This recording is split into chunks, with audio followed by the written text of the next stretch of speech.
ಒಂದು ಔಷಧ ಕೊಟ್ಟನಂತ, ತಗೋತಮ್ಮ ಇದು ಹೋಗಿ ಇಲ್ಲಿ ಕಡದಲ್ಲ ಅಲ್ಲಿ ಹಾಕುವ. ಆ ಬಾಟ್ಲಿ ತಗೊಂಡ್ ಬಡಬಡ ಬಂದ, ಅವ ಚೇಳಲ್ಲಿ ಕೆಡದ ಯಪ್ಪ ಅಲ್ಲೇ ಆ ಮೂಲೆ ಕುಂತಿದ್ದೆ ಅಲ್ಲೇ ಕಡಿತಪ್ಪ. ಅವ್ ಬಡಬಡ ಹೋಗಿ ಮೂಲಿಗೆ ಸುರಿದಂತದ ಔಷಧ. ಇದರ ಅರ್ಥ ಏನು ಅಂತಂದ್ರೆ ಪೂರ್ತಿ ಕೇಳಬೇಕು. ಪೂರ್ತಿ ಕೇಳಿದ್ರೆ ಅರ್ಥ ಆಗ್ತದ. ಅರ್ಧಂಬರ್ಧ ಕೇಳಿದ ಮನುಷ್ಯ ಹೋಗಿ ಹೇಳಿದ ಮೇಲೆ ಅಲ್ಲಿ ಹೇಳ್ತಾರೆ, ಅದೇನೂರು ಹೇಳ್ತಾರೆ ನೋಡು, ಮುಂದ ಅರ್ಥ ಬೇರೆ ಅದ. ಮಕ್ಕಳು ಆಗ್ಲಾರ್ದವ್ರಿಗೆ ಮೋಕ್ಷ ಇಲ್ಲಂತಲ್ಲ, ಯಾರು ಗುರುವಿನ ಮಕ್ಕಳಾಗಂಗಿಲ್ಲಲ್ಲ ಅವ್ರಿಗೆ ಮೋಕ್ಷ ಇಲ್ಲ, ಸ್ವರ್ಗ ಮೊದಲೇ ಇಲ್ಲ ಅಂತ ಆ ಶ್ಲೋಕದ ಅರ್ಥದ. ನೀನ್ ಅದೆಲ್ಲ ಬಿಟ್ಟ ಈ ಲೋಕದ ಈ ಸಂಸಾರದ ಈ ಮಕ್ಕಳು ತಗೊಂಡು ಏನ್ ಮಾಡ್ತಿದ್ದಿ? ಮಕ್ಕಳು ಆಗ್ಲಾರ್ದವ್ರು ಎಂತವ್ರು ಅಂದ್ರೆ ಪುಣ್ಯಾತ್ಮರಿಗೆ ಮಕ್ಕಳಾಗಂಗಿಲ್ಲ ಹುಚ್ಚಿ ಅಂತ ತಿಳ್ಕೊಂಡು ಅದಯ್ಯ ಮಡಿಯ ಮುಗಂತ. ಈ ಮಕ್ಕಳಾಗೋದ್ರೊಳಗ 4 ನಮೂನೆ ಅದಾವ. 4 ನಮೂನೆ ಮಕ್ಕಳದಾವ ಭೂಮಿ ಮೇಲೆ. ಮಿತ್ರಶೇಷ ಸಂತಾನ, ಶತ್ರುಶೇಷ ಸಂತಾನ, ಧರ್ಮಶೇಷ ಸಂತಾನ, ಋಣಶೇಷ ಸಂತಾನ ಅಂತ ತಿಳ್ಕೊಂಡು 4 ರೀತಿಯ ಮಕ್ಕಳಾಗ್ತಾವ. ಮಿತ್ರಶೇಷ ಸಂತಾನ ಅಂತಂದ್ರೆ ಗೆಳೆತನ. ಬಹಳ ಚಂದ ಗೆಳೆಯರಾಗಿದ್ರು ಇಬ್ರು ಅಂತಂದ್ರೆ, ಒಬ್ಬ ಗೆಳೆಯ ಸತ್ತ ಅಂತಂದ್ರೆ ಸಾಯುವ ಗೆಳೆಯ ನೆನ್ಪು ಮಾಡ್ಕೊಂಡು ಸತ್ತ ಅಂದ್ರೆ ಹುಟ್ಟಿದಾಗ ಅವ ಮಗ ಅಲ್ಲಿ ಹುಟ್ಟತಾನಲ್ಲ, ಅವ ಗೆಳೆಯನೇ ಮಗನಾಗಿ ಹುಟ್ಟತಾನಂತ. ಅದು ಯಾವಾಗ ಗೊತ್ತಾಗ್ತದ? ಆ ತಂದೆಯ ಮಗ ಬೆಳೆದು ದೊಡ್ಡವರಾಗ್ತಾ ಒಂದ ಮನೆ ಕುಂತಿರ್ತಾರ, ಕಷ್ಟ ಸುಖ ಮಾತಾಡ್ತಿರ್ತಾರ, ದೋಸ್ತರು ಗೆಳೆಯರ ತರ ಇರ್ತಾರ. ಅವಾಗ ಆ ಮಕ್ಕಳನ್ನ ನೋಡ್ಕೊಂಡ ಮೇಲೆ ಓದು ಜನ್ಮದ ಗೆಳೆಯ ಈ ಜನ್ಮದೊಳಗೂ ತಂದೆಯ ಮಗನಾಗಿ ಹುಟ್ಟತಾನ. ಓದೋ ಸಂದರ್ಭ. ಇನ್ನೊಬ್ಬರಿರ್ತಾನ ಶತ್ರುಶೇಷ ಸಂತಾನ. ಶತ್ರು ಅಂದ್ರೆ ಇರಂಗಿಲ್ಲ, ಕಡಿತೀನಿ ಬಡಿತೀನಿ ಹೊಡಿತೀನಿ, ಇಲ್ಲ ಇವತ್ತಿಲ್ಲ ನಾಳೆ ಬಡಿತೀನಿ ಅನ್ಕೊಂತ ಸಾಯ್ತಾನ.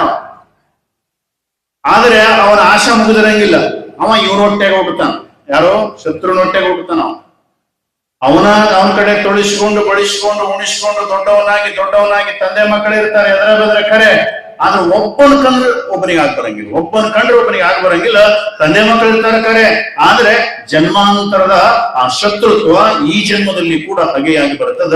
ಇದು 2ನೇ ಸಂತಾನ, ಇದು ಶತ್ರುಶೇಷ ಸಂತಾನ.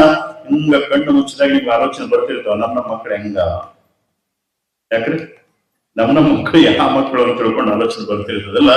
ಅದ್ರ ಜೊತೆಗೆ ಇನ್ನೊಂದಾಯ್ತು, ಯಾವ್ದು? ಋಣಶೇಷ ಸಂತಾನ. ಋಣ ಅಂದ್ರೆ ಸಾಲ.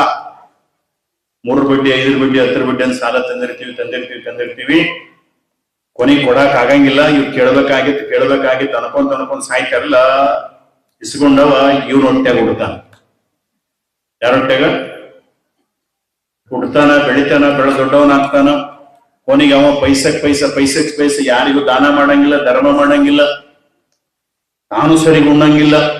ಹಂಗ ಕೂಡಿಟ್ಟು ಕೀಲಿ ಕೈ ಸಮೇತವಾಗಿ ಮಗನ ಕೈಯಾಗ ಕೊಟ್ಟು ಜೀವ ಬಿಡ್ತಾನ.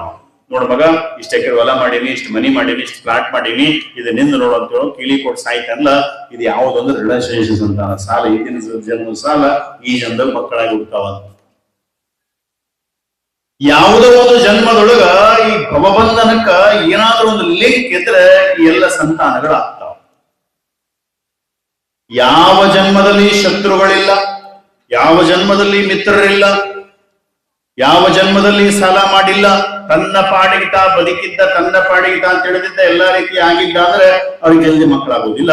ಮಕ್ಕಳಾಗಿಲ್ಲ. ಇದರ ಅರ್ಥ ಮೂಲ ಉದ್ದೇಶ ಏನು ಅಂದ್ರೆ ಅವರು ಭವಬಂಧನದಿಂದ ಹೊರಗಿದ್ದವರು, ಅವರು ಪುಣ್ಯಾತ್ಮರು. ಪಾಪಾತ್ಮರಲ್ಲ, ಪುಣ್ಯಾತ್ಮರವರು. ಕಾರಣ ಏನು ಅಂದ್ರೆ ಓದ ಜನ್ಮದೊಳಗ ಯಾವುದು ದುಃಖಕ್ಕೆ ಹೋಗ್ಲಾರ್ದಂಗ ಸ್ವಾಭಿಮಾನಿಗಳಾಗಿ ತಮ್ಮ ಪಾಡಿಗೆ ತಾವು ಬದುಕಿರ್ತಾರ. ಹಾಗಾಗಿ ಅವ್ರಿಗೆ ಮಕ್ಕಳಾಗಿರೋಂಗಿಲ್ಲ.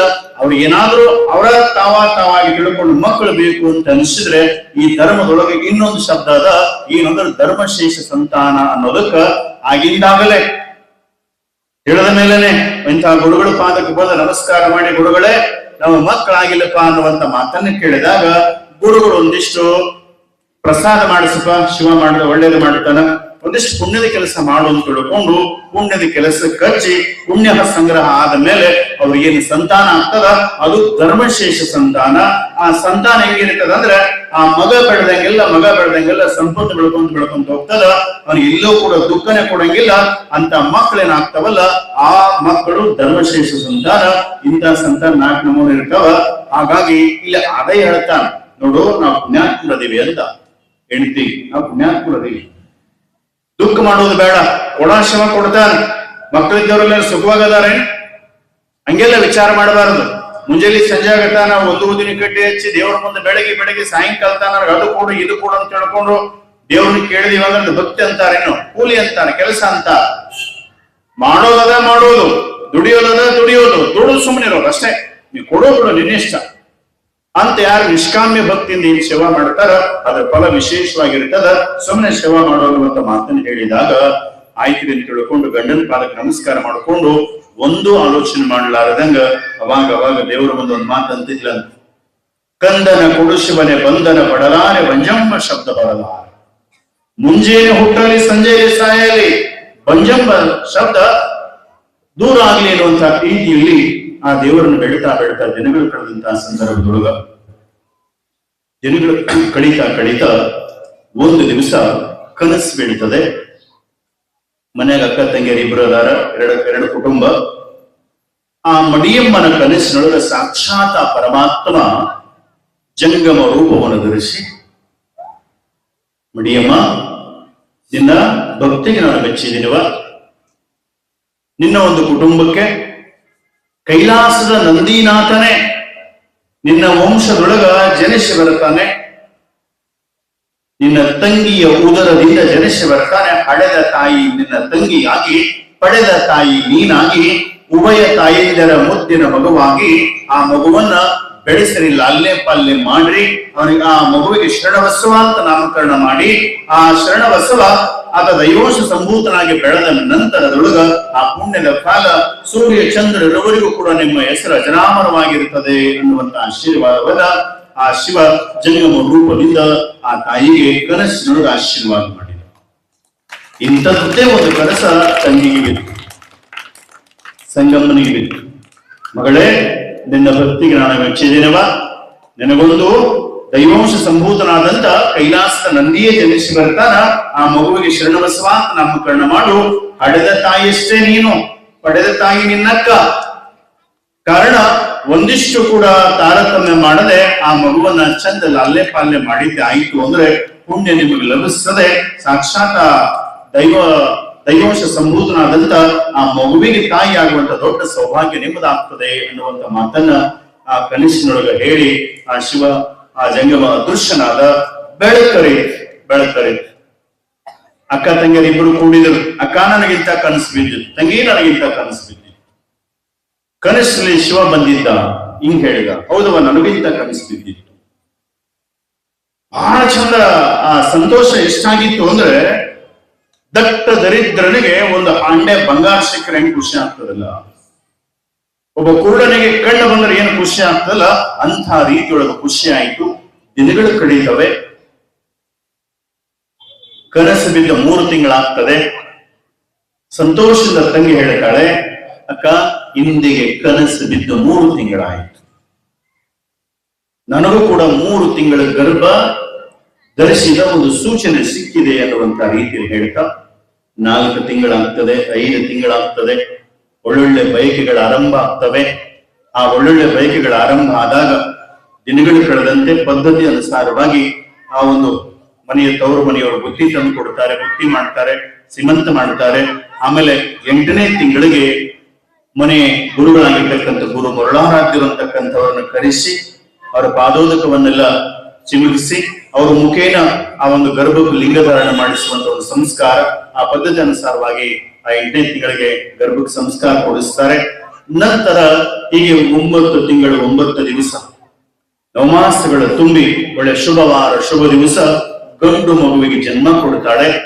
ಆ ಗಂಡು ಮಗು ವಿಶೇಷವಾದ ಅಂದ ಚಂದ ಸೌಂದರ್ಯದಿಂದ ಬಹಳ ನೋಡಿದವರಿಗೆ ಖುಷಿ ಕೊಡುವಂತ ರೀತಿ ಒಳಗ ಆ ಮಗು ಇರ್ತದೆ. ಹೀಗೆ ದಿನಗಳು ಕಳೆದಂಗೆಲ್ಲ ಸುಮಾರು 12ನೇ ದಿವಸಕ್ಕೆ ನಾಮಕರಣ ಮಾಡುವಂತ ಸನ್ನಿವೇಶ ಅರಳಗುಂಡಿಗೆ ಯಾವ ರೀತಿ ಆಯ್ತೋ ಇವತ್ತು ಚಿಮ್ಮಡ ಗ್ರಾಮದೊಳಗ ಈ ಒಂದು ವಿರಕ್ತ ಮಠದೊಳಗ ಪ್ರಭುಲಿಂಗೇಶ್ವರ ಮಠದೊಳಗ ಇವತ್ತಿನ ದಿವಸ ನಮ್ಮ ಮಠದೊಳಗೆ ಶರಣಬಸಪ್ಪ ಹುಟ್ಟ್ಯಾನ ಅನ್ನುವಂತ ರೀತಿಯೊಳಗ ಇವತ್ತು ಊರಿನ ದೈವದವರೆಲ್ಲರೂ ಸೇರಿ ಬಹಳ ಪ್ರೀತಿಯಿಂದ ನಾಮಕರಣ ಮಾಡುವಂತ ಸನ್ನಿವೇಶ ನೆರವೇರುತ್ತದೆ. ಎಲ್ಲ ತಾಯಿಂದರು ಆ ಒಂದು ನಾಮಕರಣ ಸನ್ನಿವೇಶವನ್ನು ನೆರವೇರಿಸಿಕೊಡ್ಬೇಕು ಅನ್ನುವಂತ ಮಾತನ್ನ ತಮ್ಮೆಲ್ಲರಲ್ಲಿ ಹೇಳ್ತಾ, ಈಗ ಅವಕಾಶ ನಿಮ್ಮದು, ಆ ಕಾರ್ಯಕ್ರಮವನ್ನ ಆದಷ್ಟು ಬೇಗ ನೆರವೇರಿಸಿಕೊಡ್ರಿ ಅಂತ ಮಾತು ಹೇಳ್ತಾ ಈಗ ಸಮಯ ನಮಗೆ ಬಿಟ್ಕೊಡ್ತಾರೆ.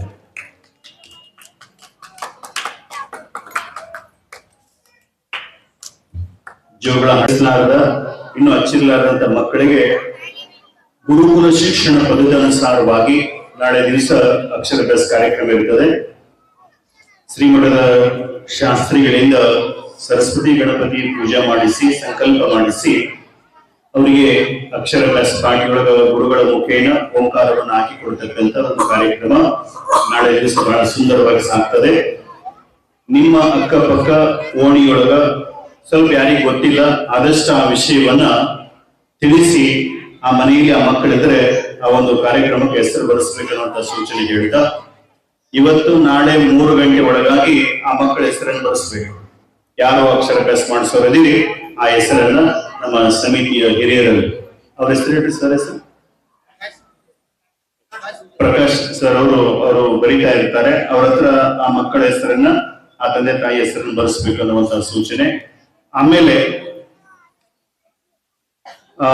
ಸುಮಾರು ಬುಧವಾರ ದಿವಸ 7ನೇ ತಾರೀಕು ಬುಧವಾರ, 25ನೇ ತಾರೀಕು ಬುಧವಾರ ದಿವಸ ಪುರಾಣದ 7ನೇ ದಿವಸ, 23ನೇ ತಾರೀಕು ಬುಧವಾರ ದಿವಸ ಶರಣಬಸವೇಶ್ವರರ ಮದುವೆ ಕಾರ್ಯಕ್ರಮ ಇರ್ತದೆ.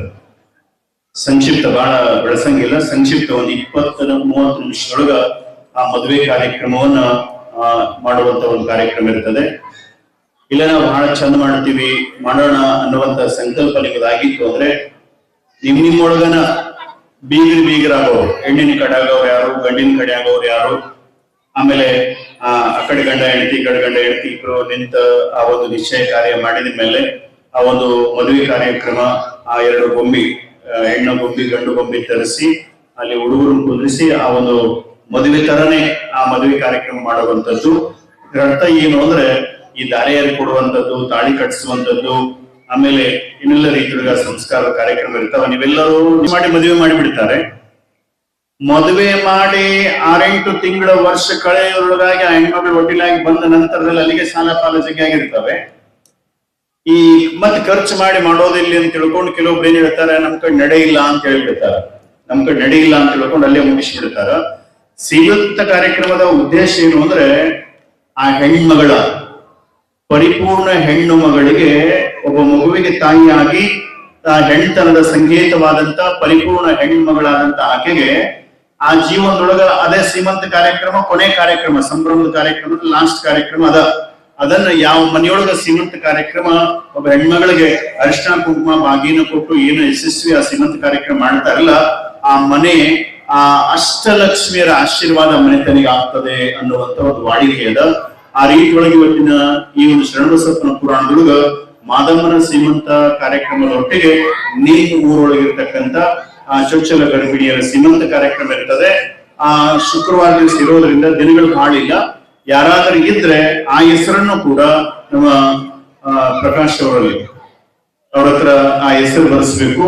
ಆಮೇಲೆ ಅವತ್ತಿನ ದಿವಸ ನೀವೇನ್ ಮಾಡ್ಬೇಕು ಅನ್ನುವಂತ ವಿಚಾರ ಕೇಳಿದ್ರೆ, ಬೈಕೆ ಬುದ್ಧಿಯ ಈಗೆಲ್ಲ ತಾಯಿಂದ ತಮಗೆಲ್ಲ ಗೊತ್ತಿರ್ತದ. ಏನ್ ಗೊತ್ತಿರ್ತದ ಅಂತಂದ್ರೆ, ಬಸರಿದ್ದ ಹೆಣ್ಮಗಳು ಏನೇನೇ ಬೈಕೆ ಹತ್ತವ ಅನ್ನುವಂಥದ್ದು ಹೆಣ್ಮಕ್ಳಿಗೆ ಗೊತ್ತಿರ್ತದೆ, ಗಂಡು ಮಕ್ಳಿಗೆ ಗೊತ್ತಿರಂಗಿಲ್ಲ. ಯಾಕ್ರಿ ಅವ್ರಿಗೆ ಬೈಕ್ ಹತ್ತಂಗಿಲ್ಲ, ಅವ್ರಿಗೆ ಗೊತ್ತಾಗಂಗಿಲ್ಲ. ಷಡ್ರಸಗಳು ಒಂದು ಬರ್ತಾವು, ಕೂಳಿ, ಖಾರ, ಸಿಹಿ, ಒಗರ ಅಂತ ರುಚಿ ರುಚಿಯಾದ ಪದಾರ್ಥಗಳು ಹೆಣ್ಮಕ್ಳಿಗೆ ವಿಶೇಷವಾಗಿ ಗೊತ್ತಿರ್ತದ. ಆ ಬಸರೆಯ ಆ ಬಯಕೆಗಳನ್ನ ಏನು ಯಾರಿಗೆ ಯಾವ್ಯಾವ ಅಡಿಗೆ ಮಾಡ್ಕೊಂಡು ನಿಮ್ಮ ಮನೆಯಿಂದ ನೀವ ತಗೊಂಡ್ ಬರುವಂತ ಒಂದು ಕೆಲಸ, ನಿಮ್ಮ ಮನೆಯಲ್ಲೇ ನೀವು ಮಾಡ್ಕೊಂಡು ಬರ್ಬೇಕು. ಸಜ್ಜಿ ರೊಟ್ಟಿ, ಜೋಳದ ರೊಟ್ಟಿ, ಚಿತ್ರಾನ್ನ, ಮೊಸರನ್ನ, ಕೇಸರಿ ಬಾತ್, ಕೈ ಬಾತ್, ಕಾಲ್ ಬಾತ್, ಮೈ ಬಾತ್ ಅಂತ ಏನೇನು ನಮೂನೆ ಅಡಿಗೆ ಮಾಡ್ತಿರ್ಲಿಲ್ಲ, ಎಲ್ಲಾ ನಮೂನಿ ಅಡಿಗೆ ಯಾರ್ಯಾರಿಗೆ ಏನೇನ್ ಮಾಡಕ್ ಬರ್ತದ ಎಲ್ಲ ರೀತಿಯ ಅಡಿಗೆ ಮಾಡ್ಕೊಂಡು ಬರ್ಬೇಕು. ಅವತ್ತು ಕರ್ಜಿಕಾಯ ಇಲ್ಲ, ಗಾರಿಗೆ, ಇನ್ನ ಏನೆಲ್ಲ ರುಚಿಯಾದ ಪದಾರ್ಥಗಳು ಮಾಡಕ್ ಬರ್ತದ ಅದನ್ನೆಲ್ಲ ಮಾಡ್ಕೊಂಡು ಎಷ್ಟು ತರ್ತೀರಿ ಅಂದ್ರೆ ಒಂದು ಬುತ್ತಿ ಇಲ್ಲ ಅಂದ್ರು ಒಂದು 3-4 ಜನ ಊಟ ಮಾಡಷ್ಟು ಬುದ್ಧಿ ತರ್ಬೇಕು ನೀವು. ಅವತ್ತು ಒಂದು ಬುದ್ಧಿ ತಂದ್ರೆ ಅಂದ್ರೆ 3-4 ಜನ ಉಂಡಿರ್ಬೇಕು. ಅವತ್ತು ಪುರಾಣಿಕೆ ಬಂದಿರ್ತಿರಲ್ಲ, ಅವತ್ತು ನೀವು ತಂದು ಬುದ್ಧಿನೇ ಎಲ್ಲರಿಗಾಗಿರ್ಬೇಕು. ಅದರೊಟ್ಟಿಗೆ ಏನು ಎಷ್ಟು ಜನ ಸೀಮಂತ ಕಾರ್ಯಕ್ರಮ ಮಾಡಿರ್ತಾರಲ್ಲ, ಮಾಡಿಸ್ಕೊಂಡಿರ್ತಾರಲ್ಲ, ಅವ್ರದ್ದು ಹೆಸರು ಉಳಿದವ್ರದೆಲ್ಲರದು ಅವ್ರ ಹೆಸರಿನ ಮೇಲೆ ಅವ್ರು ಪ್ರಸಾದ ಮಾಡಿರ್ಬೇಕು. ಅಂತ ಶ್ರೀಮಂತ ಕಾರ್ಯಕ್ರಮ, ಅಂತ ಅಡಿಗೆ. ಯಾಕಂದ್ರೆ ದೇವರು ಎಲ್ಲರ ಕೈಯೊಳಗೆ ಅಮೃತ ರೇಖೆ ಇಟ್ಟಿರ್ತಾನ. ಯಾರ್ಯಾರ ಕೈಯೊಳಗೆ ಯಾವ ರುಚಿ ಮಾಡಕ್ ಬರ್ತದಲ್ಲ, ಇಷ್ಟು ದಿವಸ ನಿಮ್ಮ ಮನೆಯವರು ಅಷ್ಟೇ ಆ ರುಚಿ ಆದಂತನ್ನ ಪ್ರಸಾದ ಮಾಡ್ಯಾರ. ಇವತ್ತ ನೀವು ಮಾಡಿದ ಅಡಿಗೆ ಇಡೀ 3 ಮಂದಿ ಊಟ ಮಾಡುವಂತ ಒಂದು ಒಳ್ಳೆ ಕಾರ್ಯಕ್ರಮ ಅದು ಶ್ರೀಮಂತ ಕಾರ್ಯಕ್ರಮ. ಅಂತ ಆ ಶ್ರೀಮಂತ ಕಾರ್ಯಕ್ರಮದೊಳಗೆ ಅಂತ ಮುತ್ತೈದೆಯನ್ನ, ಅಂತ ಪರಿಪೂರ್ಣ ಹೆಣ್ಮಗಳನ್ನು ಗೌರವಿಸಿದ್ರೆ ಸಾಕ್ಷಾತ್ ಗೌರಿಯ ಪಾರ್ವತಿಯ ಒಂದು ಗೌರವಿಸಿದಷ್ಟೇ ಒಂದು ಪೂಜೆದ ಫಲ ಅವರಿಗೆಲ್ಲ ಸಿಗ್ತದೆ. ಅವತ್ತಿನ ದಿವಸ ಎಷ್ಟು ಜನ ಆಗಿರ್ತಾರ ಅವರಿಗೆ ಸೀರೆ, ಕಣ, ಹೂವ, ಬಳಿ ಜೊತೆಗೆ ಅರಿಶಿನ ಕುಂಕುಮ ಏನೆಲ್ಲ ಕೊಡುವಂತದ್ದು ಏನಿರ್ತದ ಆ ಎಲ್ಲ ಕೊಡುವಂತ ಕಾರ್ಯಕ್ರಮ ಇರ್ತದ. ಒಂದಿಷ್ಟು ಜನ ಹಣ್ಣು ಹಂಪಲ ತರಬಹುದು, ಒಂದಿಷ್ಟು ಹಣ್ಣು ಹಂಪಲ ತರಬಹುದು. ಜೊತೆಗೆ ಈ ಎಲ್ಲ ಪದಾರ್ಥಗಳನ್ನ ಅವತ್ತಿನ ದಿವಸ ನೀವು ಬಹಳ ಚಂದ ನೀಟಾಗಿ, ಇವತ್ತು ಪುರಾಣ ಬಂದಿರಲಿ ಹಿಂಗ ಬರೋದಲ್ಲ, ಅವತ್ತು ಸ್ವಲ್ಪ ವಿಶೇಷ. ನನಗೆ ಹಳೆಯ ಗಾರ್ಡನ್ಯಾಗ ಒಂದು 8,000 ರೂಪಾಯಿ ಸೀರೆ ಇರ್ತಾವಲ್ಲ, ಬಹಳ ಬೆಲೆ ಬಾಳಂತ ಮದಿಗೆ ಹೋಗಂತ ಇರ್ತಾವ. ಅಂತವೆಲ್ಲ ತಗೊಂಡು ಮೈ ತುಂಬ ಬಂಗಾರ ಹಾಕೊಂಡು ಅಡಿ ಮೇಲೆ ಚಂದ ಭಸ್ಮ ಧರಿಸಿ ಏನ್ ಈ ಮಠದಾಗ ಬಂದಿರಪ್ಪ ಅಂದ್ರೆ ಸಾಕ್ಷಾತ್ 12ನೇ ಶತಮಾನದಾಗ ಎಲ್ಲ ಶರಣರು ಬಂದ್ರೆ ಏನ್ ಅನಿಸ್ತದ ಅಂತ ಸಡಗರದ ಸಂಭ್ರಮದ ಕಾರ್ಯಕ್ರಮ 27ನೇ ತಾರೀಕಿನ ದಿವಸ ತಾವೆಲ್ಲ ನೆರವೇರಿಸಿಕೊಳ್ಬೇಕು. ಆ ಕಾರ್ಯಕ್ರಮ ಯಶಸ್ವಿಗೊಳಿಸ್ಬೇಕು ಅನ್ನುವಂತ ಮಾತನ್ನು ಹೇಳ್ತಾ, ಅದಾದ ನಂತರದಲ್ಲಿ ಯಥಾವತ್ತಾಗಿ ಪುರಾಣ ಪ್ರಾರಂಭ ಆಗ್ತದೆ. ಕೊನೆಗೆ 1ನೇ ತಾರೀಕು ಪುರಾಣ ಮಹಾಮಂಗಲ ಇರ್ತದೆ. 2ನೇ ತಾರೀಕು ಜಾತ್ರಾ ಮಹೋತ್ಸವದ ಕಾರ್ಯಕ್ರಮ ವಿಶೇಷವಾಗಿರುತ್ತದೆ. ಈ ಎಲ್ಲ ಕಾರ್ಯಕ್ರಮದಲ್ಲಿ ಚಿಮ್ಮಡ ಗ್ರಾಮದ ಎಲ್ಲ ಶರಣ ಶರಣಿಯರು ವಿಶೇಷವಾದ ಒಂದು ಉತ್ಸಾಹದಿಂದ ಭಾಗಿಯಾಗಿ